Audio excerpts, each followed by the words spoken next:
Welcome back to the channel. So I'm here in London after a very long business trip of roughly 6 weeks in Indonesia, in Pakistan, and Denmark. Just back in London now. I'm here with my younger brother and my car. We're just going for a drive. I thought of making some videos about the current policies happening in the UK regarding the budget, the emergency budget that was out yesterday, the interest rates, increase of interest rates, how is that going to impact the mortgages, and also fuel prices across inflation, so on and so forth. So we'll discuss multiple topics. So yeah, without any further ado, let's start and make some videos. So Rishi, what's your opinion on the emergency budget that came out yesterday? So personally, if you ask me, the emergency budget was necessary to an extent due to high inflation that we're experiencing in the UK, British economy in general, and global inflation, to be honest.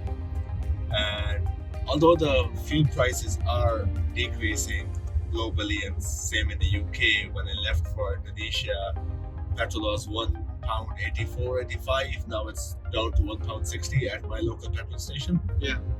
However, the emergency budget, a lot of people are giving a flack to the government that the budget is helping a lot of rich people, and it's like, it's not for the masses, it's more for the top 1%, 2%. However, the budget cuts in terms of increase in income taxes and so on and so forth. For example, the bottom rate has been reduced from 20% to 19%. Yeah. The top rate has been reduced from 45 to 40%. It is helping a lot of people. Now, we live in a society where no matter what the government does, people will never be happy. We're living in hyperinflation. We're living in recessionary times. The British economy has entered recession. We are experiencing global downturn. So therefore, interest rates are increasing. Mortgages are increasing. Governments don't have a lot of options. So therefore, they have to go with the way policies. Reducing taxes, to be honest, I am against this policy as compared to what Rishi Harani was doing. He was increasing the taxes to raise revenue. This current government is basically borrowing capital to then therefore circulate in the economy. So I'm not exactly sure how is that going to happen, but the way to go forward is to hedge your bets, hedge your risks, so start having a diversified portfolio. And the budget, it's going to help a lot of masses in the sense that, okay, people are saying, opposition party is saying people earning more than £1 million will save 40,000 more. And so a lot of people have been saying that people earning more than £1 million will be £40,000 better off as compared to someone on an average salary, a couple of £100 better off. But one has to understand, a lot of people avoid taxes. Rich people avoid taxes in a legal mechanism. And a lot of people move to tax-free jurisdictions such as Dubai. So if you want to incorporate a company in Dubai, we can assist you. Now, a lot of people move towards those parts of the world, different jurisdictions to avoid taxes in a legal mechanism, in a legal way. So you have to incentivize people to work hard and earn more money and pay more taxes. If the taxes are going to be higher, there's no incentive for rich people to live, or people working hard to live, work in this country and pay a lot of taxes. So I am actually very happy the fact that 45% tax rate is reduced to 40%. And I'm also happy of the fact that the stamp duty threshold has also increased from 300,000 to 125,000 pounds. For the first time buyers, the levy has increased from 425 to 625 as well, the exemption as well. So all in all, it was a good budget, a very balanced budget, interim budget. It just goes to show how long we can sustain as an economy, this kind of level of budget and economic, cycle, how long this will continue. How will this prosper growth? It's all meant to be seen over the next, let's say, couple of quarters. But we are living in a time where pound will be on parity with dollar. Pound has dropped quite a lot. It is beneficial for a lot of international investors to come and invest in the UK. Now a lot of Chinese, Indians, overseas investors wishing to purchase the UK property, so on and so forth, it is a perfect time due to the weaker pound and interest rates rising. So that's also going to be beneficial for certain investors. So, in terms of the incentives that you mentioned earlier, I wanted to ask how beneficial are they to the population? See, all in all, UK is a very robust, first world developed economy. As everyone knows, it's one of the major financial centers. London's one of the major financial centers in the world. Therefore, any incentive is a good incentive. Higher interest rates are good for international investors to come and invest in the UK. The fact that the pound is quite weak compared to like RMB, Chinese yuan, for Chinese investors, 7.74. When I left China a couple of years ago, it was 8.59. So there's a substantial drop in the pound versus RMB. Then against the dollar, $1.09. When I left for Indonesia roughly 6 weeks ago, it was 130, 125, 130. Not so long ago, 6 months ago, 1 year ago, was 145, 150. And back in the recessionary times, about 13, 14 years ago, pound was $2, nearly $2. So it's a great time to visit the UK with a weaker pound. It's a great time to invest in the UK with a weaker pound if you're an international investor. Now is the time, because any increase in the currency going forward, let's say 8 to 10%, will also add to on top of your yield and your return of any investment that you make in the UK. Rishi, you travel a lot across countries all over the world, and I just wanted to ask, how do you balance your work life with all of these trips? So most of my trips are work trips, and although I do like to travel, it's one of my favorite hobbies, and definitely it's something that defines me, I would say, traveling. And I have made my business such, being a digital nomad, where I have connected myself in such a way with all my companies that I am able to work remotely anywhere and everywhere. So as long as I have my laptop and my 2 phones with me and a really good internet connection, I can work in any cafe, I can work on the beach, I can work in any villa, be it in Bali. So the last 6 weeks I have been in Surabaya, Jakarta and Bali in Indonesia. Then I was in Pakistan. Pakistan has horrible internet connection, but one of the best investment opportunities. And then after that I was in Denmark for 2 days. Copenhagen, really good internet connection, amazing weather, great time to unwind. So as long as you're able to connect yourself, and I have employees, I have a really good robust team who's always there to assist me. My clients come first, and as long as I'm able to satisfy and cater for my clients, I believe anybody can do it as long as you're willing to put in the work.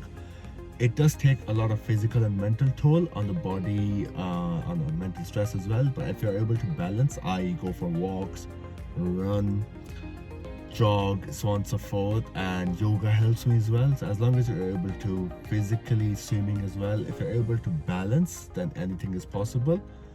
But it's not for the faint-hearted. Not everybody can do it. I love coming back to the UK. I get to drive my lovely Beamer.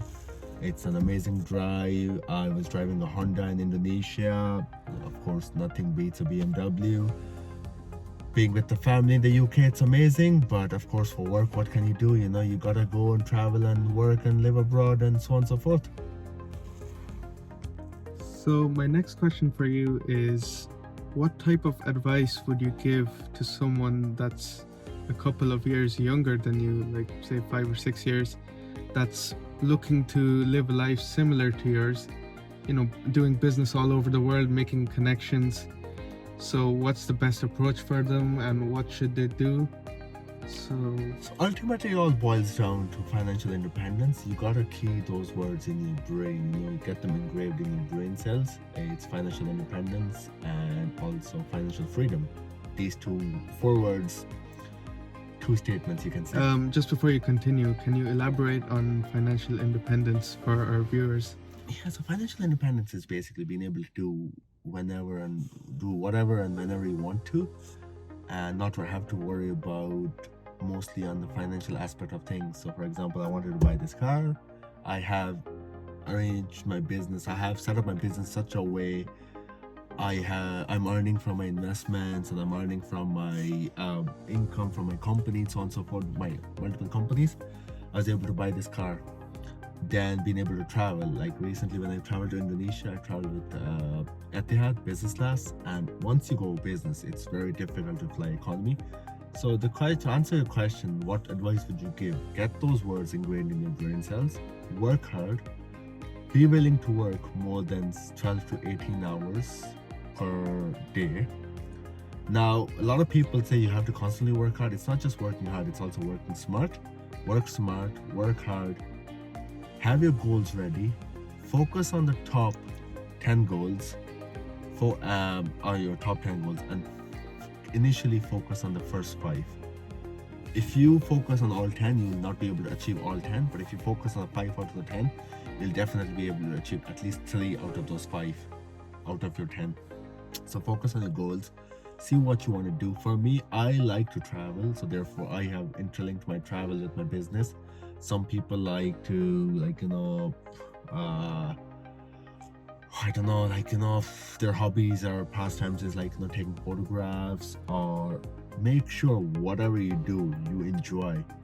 Being a painter, taking photographs, driving, hiking, whatever you do in terms of your work, make sure it's something that's your passion, and you'll be more inclined to work towards it, harder towards it. So basically, you're trying to say that your professional life should be mixed with your personal life to create a perfect balance. Not necessarily personal life, but more so your passion. So passion and personal life are totally different. For example, I like traveling. Yeah. Therefore, I have interlinked my business with my travel. So a lot of times when I go, I maintain my Indonesian, my Chinese. Soon I'll be incorporating a US company, US division of my company. So once you start, expanding your business, and having multiple companies helps for tax purposes. I'll make a separate video on that later if the viewers want me to. And make sure you write in the comment section below, and then I'll definitely be more than willing to make a video on that. So make sure whatever you do, you enjoy doing that. Why did you choose to be a digital nomad instead of working in a day-to-day job like the rest of the population? The majority of the population likes to work in a 9-to-5 job, and there's nothing wrong with that. It's just that for me personally, it doesn't suit my lifestyle, the way I want my lifestyle to be, and the way, my kind of personality as well. So therefore, for me, being a digital nomad with multiple companies, it is hard work. It does take a lot of toll, but the efforts are worth it. Financial freedom can only be attained by working as a digital nomad. Most of the time in a 9-to-5 job, it's hand to mouth. You earn money, you spend that money, you earn money, spend that money. Being a digital nomad assists you to be able to expand, diversify with multiple sources of income. You can have a lavish lifestyle basically. When I say lavish lifestyle, not just necessarily lavish lifestyle, but it's the financial freedom. Like for example, I'm here in the UK now, focusing on the UK division of the business.